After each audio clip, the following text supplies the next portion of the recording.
Hi guys, may gabi sa inyo, no? So, sa haligi na tuig, naguntat ko ng content kay pero dito sa ako subong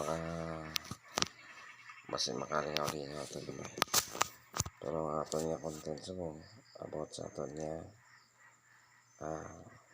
nagtugas sa ato. So nagabihan ko guys kay gabi na nag-arad ko tubig, so natuyo na dito. So antes kita magtulog, mga muyo tanay, mga muyo sang kagabihan. So umpisahan na sa ngalan sa Amay, sa Anak, sa Espiritu Santo. Amen. Amay naman yung balaan, ginadaya ko, ginahimaya, ginamon. Kamay pa Amay sa sininga kagabihon, imo kami ubayan, imo kami protektahan. Amo man ang sa likod ng cellphone, Amay, ang nagatanaw sini. Kabay pa benisyon naman sila, Amay. Ipadala mo imo, Amay, ipadala mo imo balaan ng Espiritu sa ila, sa pag-ubay sa ila sa sininga kagabihon. Ubayan mo, Amay, ila kabataan, ila bugos ng pamilya. Ubayan mo man ang akong mga kabataan, Amay, akong asawa, akong ginikanan, akong niloy, kagang bugos ko man ng pamilya.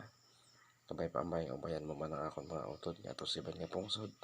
Kabay ikaw magpanguna ka magagiya sa ila, Amay ko. Ipalayo mo sila, Amay, sa mga talagman sa malain ng mga ginawa kasi na yung oras ng kagabihon. Amay, ginaampo ko guys na isay mo ang tanan. Kung nagapangayo kami, Amay, sa amon mga kapatawaran, sa amon mga sala. Nagkabay, Amay, nga nagpasalamat kami sa tanan nga blessings nga ginatag mo sa amon. Ilabi na ang grasya sa kabuhay. Initanan, Amay, akong ginaampo, ginapangamuyo sa imo. Pagi si mo bugtong anak kasi Jesu Kristo nga amon Ginoo, kay amon manuluwas. Amen. Sa ngalan sa Amay, sa Anak, sa Espiritu Santo. Amen. So guys, pwede na takatulog. Halong kami. God bless. Bye bye.